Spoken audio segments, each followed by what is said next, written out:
창세기 39장, 우리 2026년 우리 첫 번째 주일로 주시는 말씀인데 여러분들 마음에 새기시고 붙드시고 또 한 주간 한 해 동안 승리의 말씀으로, 승리의 축복의 은혜로 약속으로 받으시기 바랍니다. 자, 창세기 39장 1절로 6절 말씀을 제가 봉독하겠습니다. 요셉이 이끌려 애굽에 내려가매 바로의 신하 친위대장 애굽 사람 보디발이 그를 그리로 데려간 이스마엘 사람의 손에서 요셉을 산이라. 여호와께서 요셉과 함께 하심으로 그가 형통한 자가 되어 그의 주인 애굽의 사람 집에 있으니 그의 주인이 여호와께서 그와 함께 하심을 보며 또 여호와께서 그의 범사에 형통하게 하심을 보았더라. 요셉이 그의 주인에게 은혜를 입어 섬김에 그가 요셉을 가정 총무로 삼고 자기의 소유를 다 그의 손에 위탁하니 그가 요셉에게 자기의 집과 그의 모든 소유물을 주관하게 한 때부터 여호와께서 요셉을 위하여 그 애굽 사람의 집에 복을 내리심으로 여호와의 복이 그의 집과 밭에 있는 모든 소유에 미친지라. 주인이 그의 소유를 다 요셉의 손에 위탁하고 자기가 먹는 음식 외에는 간섭하지 아니하였더라. 요셉은 용모가 빼어나고 아름다웠더라. 아멘. 아멘. 할렐루야. 2026년 우리 첫 번째 주일을 맞으면서 오늘 예배하러 주님 앞에 나오신 예배자의 자리에 앉으신 여러분에게 하나님의 놀라운 은혜와 축복 그리고 약속하심을 이루시는 귀한 역사가 임하게 될 줄로 믿습니다. 네. 올 한 해 여러분 꼭 예배에 성공하시기 바랍니다. 할렐루야. 예배가 내 생명보다 내 인생의 가장 위대한 가치, 목숨 걸어도 아깝지 아니한 일, 이게 바로 예배입니다. 여러분 예배를 세상의 다른 것과 바꾸지 마시고 여러분 예배에 목숨 걸고 모두가 다 예배에 승리자 되셨으면 좋겠습니다. 우리 한국 교회 유명한 부흥사셨던 이성복 목사님이라고 계십니다. 이 목사님께서는 길을 가실 때에 항상 이 왼손을 꼭 이렇게 쥐고 다니셨대요. 어디를 가나 오른손은 피고 다니시는데 왼손은 이렇게 쥐고 다니셔서 궁금해서 한 성도님이 목사님 왜 길을 가실 때마다 이렇게 왼손을 꽉 붙들고 움켜쥐고 다니세요? 물었더니 내가 우리 주님의 오른손을 붙들고 갔기 때문입니다. 그렇게 얘기하셨더래요. 이 목사님의 평생의 삶과 사역에 정말 놀랍고 큰 역사가 나타난 이유를 우리는 이 한 장면에서 알 수가 있습니다. 여러분도 올 한 해 동안 예수님의, 우리 하나님의 그 능력의 오른손을 꼭 잡고 가는 그런 한 해가 되시기를 주님의 이름으로 축원합니다. 오늘 성경에 나오는 우리 요셉, 이 요셉은 하나님이 함께 하신 사람이었어요. 그리고 그 평생에 항상 여호와 하나님의 능력의 오른손을 붙들고 살아간 사람이었어요. 오늘 성경이 그것을 우리에게 증거하고 있습니다. 우리 성경 3절 말씀만 앞에 올려드릴 텐데 우리 같이 한번 읽어보십시다. 39장의 2절 말씀입니다. 자, 함께 읽겠습니다. 시작. 여호와께서 요셉과 함께 하심으로 그랬습니다. 여기까지요. 여호와께서 요셉과 함께 하심으로. 또 39장의 3절을 보겠습니다. 자, 또 읽어보실까요? 시작. 그의 주인이 여호와께서 그와 함께 하심을 보며 그랬어요. 네.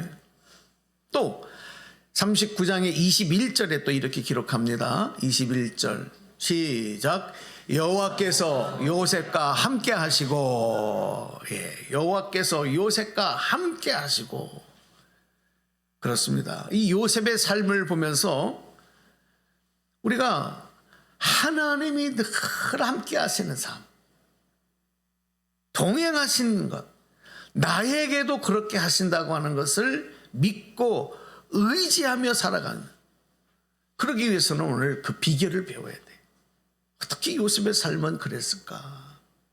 어떻게 하나님을 의지하고 하나님의 손을 붙들고 하나님이 함께 하시는 삶을 살 수 있었을까? 이걸 배웠으면 좋겠어.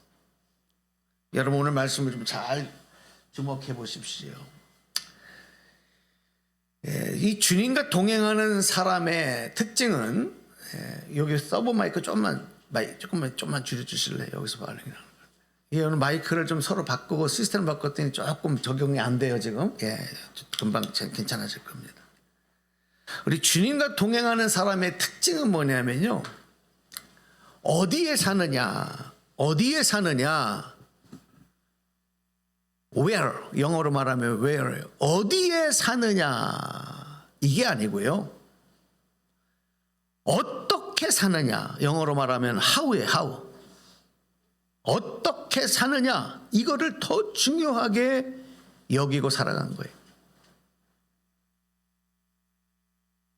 어디에 사느냐가 아니라 어떻게 사느냐. 이거 잘못 만졌어요. 아까처럼. 죄송합니다. 오늘 조금 적응하는 시스템이. 아까 어떻게 사느냐. 일반적으로 사람들의 최대 관심은 어디 사느냐에 있어요. 어디에 사느냐. 그렇죠? 여러분 마찬가지예요. 어디 사느냐가 최대 관심이에요. 어디 사세요? 어디에 사느냐? 내가 사는 지역, 나는 어떤 집에서 사느냐? 이 단독주택이냐, 아니면 아파트냐, 빌라냐, 또 그 집이 몇 평짜리냐, 집이 얼마나 크냐? 여러분 이게 많은 사람들의 관심 아니겠습니까? 제가 용인 처음 수지의 교회를 개척했는데, 성복동에 교회를 처음 개척했어요. 교회 오는 분들마다 내가 어디 살았는데, 이걸 강조하시는데 대부분 다 강남. 그렇죠. 강남에 가까우니까, 잠실에서 가까우니까 강남, 분당, 여기 사셨던 분들이 거의 99%예요. 내가 서울에 살고 있고, 서울에 살았었고, 강남에 살았었고, 그때는 얼마짜리, 몇 평짜리 집에 살았었고, 이것에 대한 자부심, 그 자부심 때문에 나는 예전에 그렇게 살았었다, 지금은 이런 집에서 살고 있다. 그쪽 동네는 아파트가 100평짜리, 80평짜리, 대체적으로 다 그런 아파트들.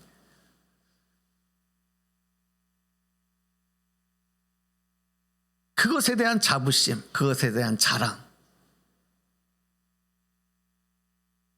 또 젊은 사람들은요, 연세가 좀 있는 분들은 그렇다 쳐요. 근데 젊은 사람들도 내가 어디에 사느냐, 이거를 목표로 삼고 정신없이 앞만 보고 달려가는 거예요. 이게 중요하니까. 때로는 머리가 터지게 싸우는 거예요. 저도 이곳 청독동에 들어와서 이제 목회한 지가 거의 한 17, 18년이 이렇게 돼가는데, 어느 정도 살다가 보면, 젊은 사람들이 살다 보면 조금 형편이 나아지면 더 좋은 지역으로 또 이사를 가요. 그래서 교회를 떠나는 분들이 많았어요. 그게 목표예요. 어디 사느냐가 목표가 되는 거예요. 여러분 만약에 이런 측면에서 보면 요셉의 삶은 어때요? 성공이에요, 실패예요? 요셉의 삶은 실패입니다. 실패한 인생이라고 평가할 수밖에 없어요. 그 삶의 여정을 보면 그래요. 한번 잘 들어보세요. 요셉이 아버지 야곱과 함께 살던 그 집의 환경을 보면 집은 부잣집이었는데 아버지의 아내가 4명이나 돼. 아예 한번 상상해 보세요. 이복 형제들이 10명이에요. 이복 형제만 10명이에요. 어머니가 다른 형제들.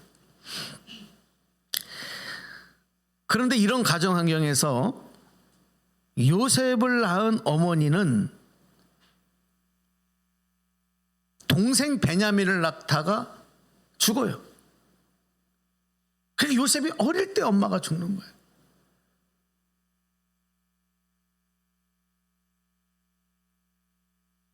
(10명의) 이복 형제들이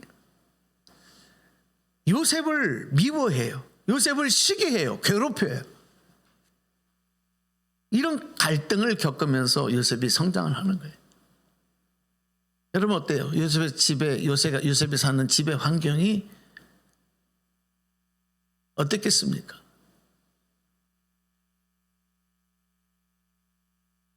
그 형제들의 요셉에 대한 미움이, 그 갈등이 극에 달하자 어떻게 됩니까?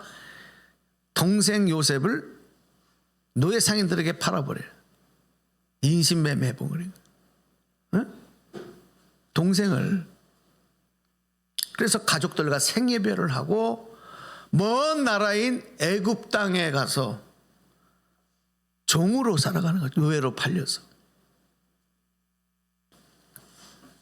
이렇게 요셉의 주변 환경은 요셉에게 상처를 주고 요셉을 아프게 만드는 환경이었어요.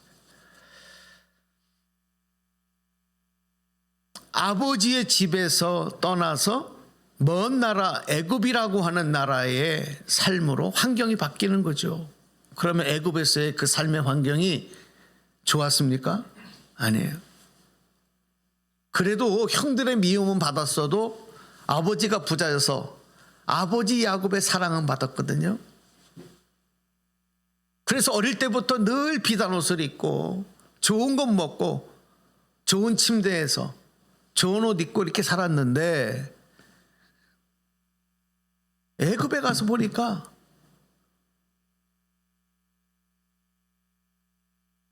자기의 신분이 종이야. 노예예요. 노예로 추락한 거예요. 그래도 요셉이 열심히 성실하게 살다 보니까 보디발 장군의 집에 노예로 팔려갔는데 그곳에서 열심히 맡겨진 일을 감당했어요. 주인의 신임을 받았어요. 오늘 성경에 나오잖아요. 주인이 요셉에게 모든 걸 다 맡겼어요. 그런데 그 아내가 젊고 잘생긴 요셉을 유혹하는 거예요. 그걸 거절합니다. 뿌리칩니다. 그러다가 괘씸죄에 걸리죠. 누명을 쓰고 어떻게 됩니까? 감옥에 들어가요. 그래서 이제는 죄수로 살아야 되는 거예요. 제가 뭘 말씀드리냐면은 이런 요셉의 인생을 어떻게 성공적인 인생이라고 할 수 있을까? 요셉이 어디에 사느냐, 어떻게 사느냐의 모습을 보면 하나도 우리가 부러운 게 없어요. 부러워할 게 없는 거예요. 오히려 혀를 차야 되지. 아이고 어떻게 인생이 저러냐. 우리 시고 나와라. 아이고 팔자가 어떻게 저러냐. 어떻게 하는 것마다 안 되냐. 그렇죠? 그게 요셉의 인생이에요. 이렇게 요셉의 환경과 삶의 장소, 형편은 한마디로 복 없는 사람의 대표적인 모습. 무엇을 해도 안 되는 사람. 지질하게도 복이 없는 사람. 그래서 우리도 마찬가지예요. 우리가 이런 삶이 되지 않아야 되겠다. 이런 삶이 되면 어떡하지? 이런 환경에 내가 놓이면 어떻게 하지? 이렇게 사랑하는 사람과 이별하면 어떡하지? 이런 염려 불안 속에서 살아가는 사람들이 참 많아요. 그렇지 않습니까? 또 혹이라도 이런 비슷한 환경에 처하게 되면 절망하죠. 원망하죠. 낙심하죠. 불평하게 되죠. 행복을 다 잃어버려요.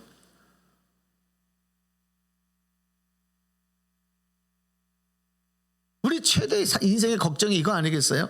이렇게 안 되는 거? 그래서 사람들의 관심은 어디에 사느냐, 내가 어떤 신분의 사람이 되느냐, 이거 굉장히 중요하게 여기는. 그래서 그러다 보니까 어떻게 되냐, 환경과 신분의 형편의 지배를 받는 삶이 돼버리고 마는 거예요. 오늘 우리도 마찬가지예요. 환경의 지배를 받아요. 신분의 지배를 받아요. 지금 내 형편의 지배를 받아요. 그것이 나를 지배하는 거예요. 그런데 여러분, 놀랍게도요, 요셉은 이런 환경과 신분과 자기 형편의 지배를 당하자. 이게 놀라운 사실이에요. 여러분, 올 한 해 여러분 이렇게 되시기 바랍니다.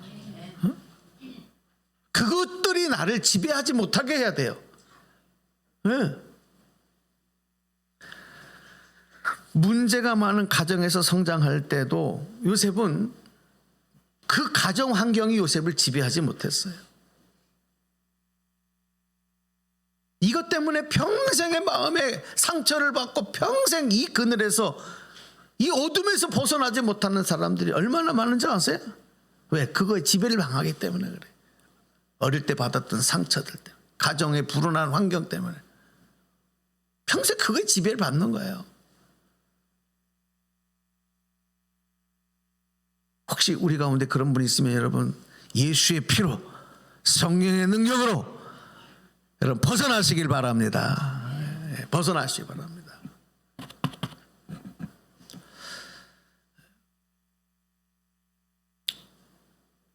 형제들에게 미움을 받고 배척을 당하는 처지에 있어서도 그것이 요셉을 지배하지 못해. 사람 관계에서, 여러분, 여기에도 이 상처 때문에 평생 지배당하는 사람, 학교를 다니다가 왕따를 당했다, 폭행을 당했다, 미움을 받았다, 배신을 당했다, 이 상처 때문에 평생 지배당하는 사람들 많아요. 요셉은 지배당하지 않았어요. 혹이라도 여러분 가운데 그런 아픔, 상처가 있으면 여러분 벗어나는 은혜가 있기를 축복합니다. 할렐루야. 네. 아버지와, 사랑하는 아버지와 생이별을 하고 타국에서 고생하는 환경에서도, 종의 신분이 되었어도 억울한 누명을 쓰고 감옥에 가서 죄수가 되는 추락한 저 맨 밑바닥, 더 이상 내려갈 수 없는 그런 처지가 되었어도 그거 지배를 안 받았어. 그게 요셉을 지배를 못해.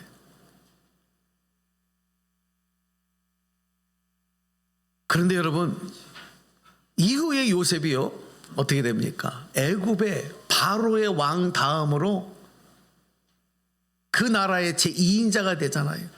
모든 나라의 행정을 총괄하는, 요즘으로 말하면 국무총리예요. 총리 대신 되는 거예요. 그런데 그 자리도 요셉을 지배하지 못해요. 거기에 지배를 안 받아요. 그 이유가 뭘까요? 그 이유가 뭘까요? 요셉에게는 변하지 않는 확고한 믿음, 바로 하나님께서 나와 함께 하신다. 할렐루야. 이 꿈, 이 믿음으로 인해서 요셉이 가지고 있었던 꿈과 비전이 있었기 때문에 요셉은 그런 것들의 지배를 받지 않은 거예요. 그럼 우리가 거기에 지배를 받는다는 건 뭐냐? 하나님이 함께 하신다는 믿음에서 주시는 꿈과 비전으로 안 사는 거죠. 세상 것, 어디 사느냐, 내 형편이 어떠냐, 그냥 여기에 빠져서 살기 때문에 그러는 거예요. 입으로는 하나님 믿는다고 하고 사랑한다고 하고 하나님 나와 함께 하십니다 하는데 실질적인 삶에는 그게 영향력을 못 미치는 거예요.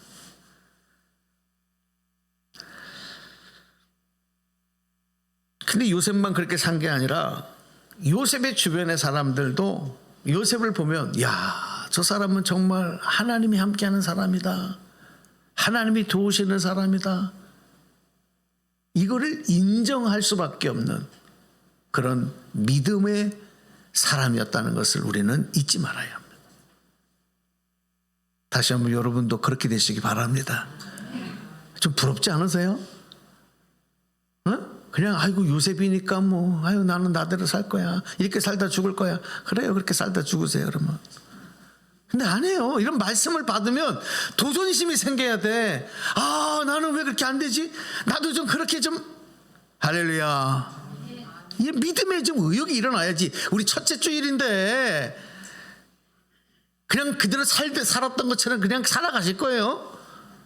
그런 지배를 받고 사실 거예요? 돈 때문에, 사람 때문에, 과거의 상처 때문에, 뭐 때문에 매일 하나님 앞에 우거지상 쓰고 얼굴 찌푸리고.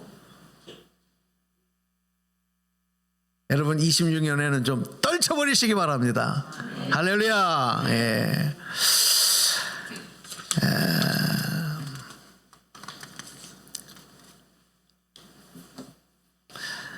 에디슨이요. 에디슨 우리 잘 알죠. 발명왕 에디슨. 또 에디슨이 누구요? 이런 사람이 안 돼. 에디슨이요. 참 엉뚱한 아이였다. 잘 알고 있죠. 문제야. 요즘으로 말하면 문제야. 학교 연수를 갔는데 선생님이 수학 시간에 야 1 더하기 1은 2야 이렇게 가르쳤지만 네 하고 알고 1 더하기 1은 뭐지 하고 문제를 내면 2호라고 써야 되는데 이놈은 1 더하기 1은 1이라고 자꾸 주장하는 거예요. 선생님이 불러서 에디슨아 그거 아니다. 1 더하기 1은 1과 1이 합쳐지면 2가 되는 거야. 이게 정답이야 라고 알려주는데 에디슨은 아닌데요 선생님. 그리고 땅바닥에서 흙을 한 움큼을 주서 이쪽 손으로 또 한 움큼을 주서 그리고 이 두 개를 딱 합쳐 보세요. 하나가 되잖아요. 왜 2가 돼요? 이렇게 주장하는. 그러니까 선생님이 야, 이 녀석은 도저히 학교 교육으로 안 되겠다. 그래서 어떻게 합니까? 퇴학을 시켜버려요. 데려가라는 거죠, 엄마 보고. 학교 교육이 포기하네요. 선생님이 가르치는 것을 받아들이지 못하는 아이예요. 집에 왔는데 가만히 보니까 닭장에서 닭이 계란을 낳는데 이 암탉이 이렇게 품고 있으니까 얼마 지나고 나니까 여기서 삐약삐약 하고 병아리가 나와. 야 하고 신기하다. 그러니까 어느 날 어머니가 에디슨을 찾으니까 에디슨이 없어. 닭장 안에 들어가 있는 거예요. 너 뭐하냐? 그래서 지가 달걀들 계란을 자기 품에다 품고 병아리가 나오기를 기다리는 아이. 엉뚱하잖아요. 정상적이지 않지 않아요? 여러분 만약에 여러분의 자녀가 그런다면 어떻게 했어요? 우리 아이는 왜 이러지? 내 아들은 내 딸은 왜 이러지? 왜 세상의 교육을 못 따라가지? 왜 거부하지? 이게 부모의 최대 걱정거리가 될 거야.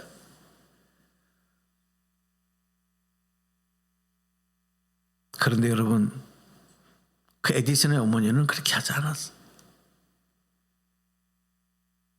내 아이가 문제라고 생각하지 않았어. 그리고 에디슨이 갖고 있는 그 기발한 꿈, 비전, 다른 아이와 다른 것, 이것을 존중하고 응원했어요. 그런 에디슨이 성장을 하면서 그 누구도 하지 못하는 일들을 하잖아요. 인류의 역사를, 문화를 바꾸는 뭐를 발견합니까? 에디슨이 뭘 발견했는지 모르죠? 여러분, 뭘 발견해요? 전기를 발견한 뿐만이 아니라 우리가 사용하는, 인류 생활하는 수백 수천 가지의 새로운 발명품을 발명하는 발명왕이 된 거예요. 왜? 에디슨이 갖고 있던 꿈과 비전을 포기하지 않은 거죠. 만약에 에디슨이 1 더하기 1은 2라고 적었다면 그런 일도 할 수 없었어요.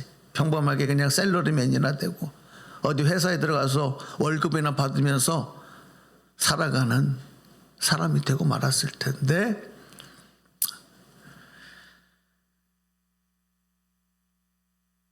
그래서 우리는 내가 상대하는 사람, 그 사람이 어떤 사람이냐 하는 것보다 내가 어떤 사람이냐, 이게 더 중요한 거야. 이걸 항상 더 중요하게 돼. 그러니까 우리의 단점은 뭐냐면 다른 사람을 평가하는 건 잘해. 아유, 저 사람이 참 어때? 아유, 못됐어. 자기밖에 몰라. 아유. 제발 좀 그거 좀 그만하세요.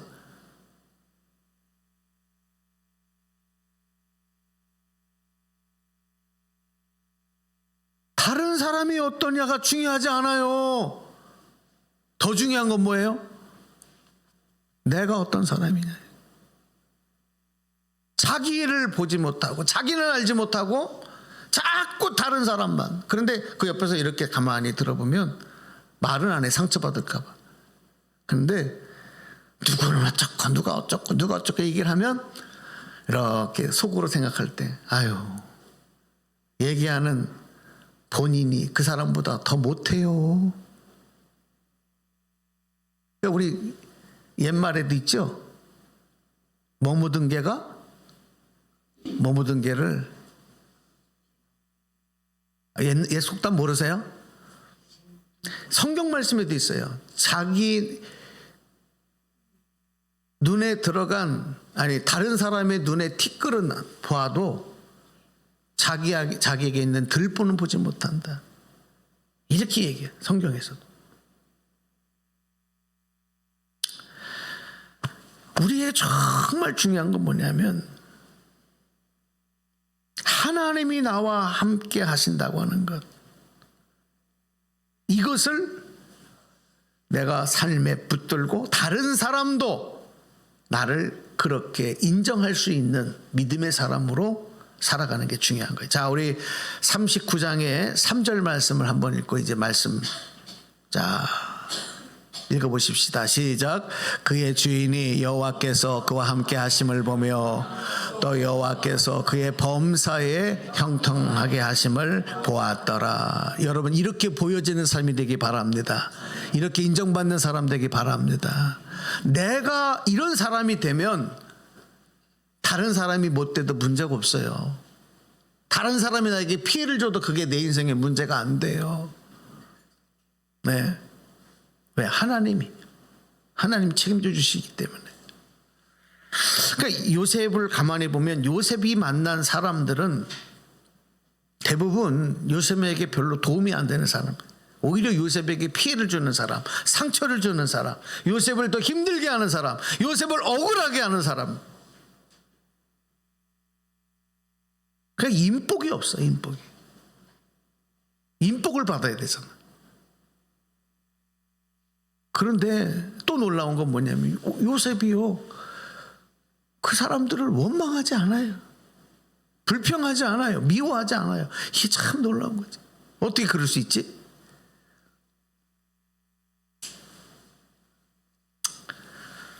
그러면서 지금 나에게 피해와 손해를 주고 나에게 상처를 주고 나를 어렵게 만드는 사람이 있다고 하더라도 요셉은요 이렇게 생각하는 거예요.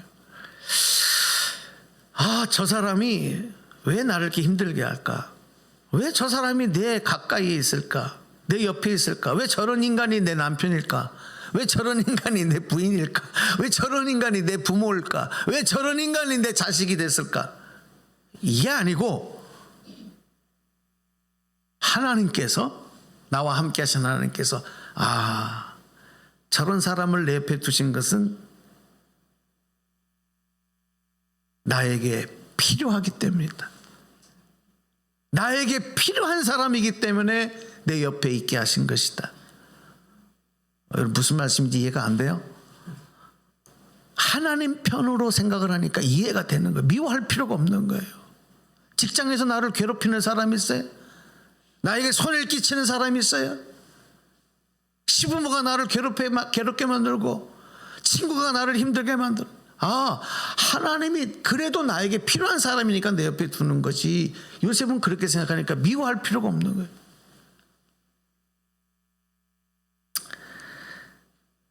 그래서 다시 한번 내 주변의 사람이, 그 상대가 어떤 사람이냐, 여기에 관심 두기 전에 우리 그리스도인은 먼저 나는 어떤 사람인가, 여기 이것을 먼저 볼 수 있어요. 나는 어떤 사람인가.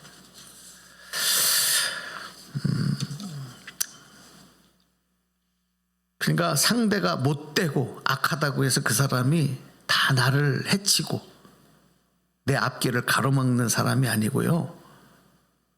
하나님은 그 사람의 악함까지, 그 사람의 못된 것까지도 나에게 복이 되게 하시는 분. 할렐루야. 그분이 나와 함께 하나, 그분의 손을 잡으란 말이에요.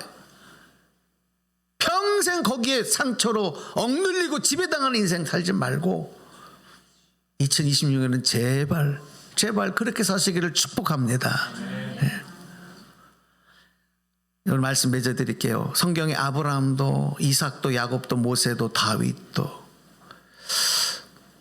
왜 그들이 그렇게 위대한 하나님의 믿음의 사람이었느냐? 자기 자신을 통해서 나와 함께 하신 하나님을 그 당대에 살던 사람들, 주변 사람들에게 또 세상 가운데 나타낸 인물들이었기 때문에. 그래서 나만 복을 받는 것이 아니라 다른 사람도 복을 받게 했어요. 여러분이 믿고 구원받아 영적 복을 받았으면 다른 사람에게도 이 복을 나누고 흘려보내야 될 줄로 믿습니다. 아멘. 그들이 그런 사람이었어요. 그러니까 하나님이 함께하는 사람은 나만 복 받는 게 아니라 주변 사람도 복을 받게 해요. 나만 행복한 게 아니라 주변 사람도 행복하고 웃게 만드는 사람이에요. 여러분 그렇게 사시기 바랍니다. 나 때문에 다른 사람이 행복해야 돼. 아우, 권사님 집사님 때문에 내가 살만나. 아우, 권사님 제 만나놨으면 내 인생이 어떻게 됐어. 아, 그런 사람이 돼야지. 나는 당신을 만나는 게 내 인생의 가장 큰 비극입니다. 이런 사람이 되면 안 된다. 요셉은 복덩어리였어요. 우리 그러잖아요. 아기 같으면 이거 복덩어리야. 새로운 가족이 들어오면 복덩어리가 들어왔어. 복덩어리라. 요셉은 복덩어리였어. 그렇게 된 건 뭐냐면 하나님이 복을 주셨기 때문이고, 그 복이 나만 잘 먹고 잘 사는 게 아니라 다른 사람도, 다른 주변의 나라 백성들도, 자기의 형제들, 나를 미워하고 팔았던 형제들도, 내 가족들도 다 복을 받게 하는 복의 통로가 되는 복덩어리. 오늘 여러분 복덩어리가 되시기 바랍니다. 네. 자, 마지막으로 39장 5절 읽고 말씀 마칠게요. 읽읍시다. 말씀입니다. 시작. 그가 요셉에게 자기의 집과 그 모든 소유를 주관하게 한 때부터 여호와께서 요셉을 위하여 그 애굽 사람의 집에 복을 내리심으로 여호와의 복이 그의 집과 밭에 있는 모든 소유에 미치니라. 아멘. 요셉이 복을 받으니까 요셉이 머물렀던 그 보디발의 집도 복을 받고, 요셉이 복덩어리니까 요셉이 머물던 애굽이 복을 받고, 할렐루야. 요셉이 복을 받으니까 요셉을 위했던 형들도 복을 받고, 그 민족으로 성장하는 큰 나라를 이루는, 초석을 이루는 복의 역사가 흘러간 거예요. 요셉이 감옥에 있으니까, 요셉이 복덩어리니까 간수장이 복을 받고, 요셉과 함께 감옥에 있던 다른 죄수들이 다 함께 복을 받는 거예요. 여러분, 나 때문에 우리 가정이 복받기를 바랍니다. 그럼 복덩어리가 되십시오. 나 때문에 우리 교회가 더 큰 하나님의 은혜와 축복을 입는 그런 역사를 이루는 복덩어리가 되시기를 바랍니다. 나 때문에 우리 조국 대한민국이 더 세계 속의 대한민국이 되어야 되지 않겠습니까? 그런 복덩어리가 되시기를 축복합니다. 한 해 동안에 그런 소망과 비전을 가지고, 여러분, 과거의 삶이 잘못됐으면 과감하게 벗어버리고 떨쳐버리고 우리 2026년 새로운 소망으로 달려가시기를 주님의 이름으로 축원합니다. 축원합니다. 네, 우리 결단하겠습니다. 자, 우리 찬양, 모든 상황 속에서 주를 찬양할지라, 오늘 말씀하고 잘 믿는 그런 가사입니다. 주는 너의 큰 상급 큰 도움이시라. 자, 우리 결단하겠습니다. 찬양하면서.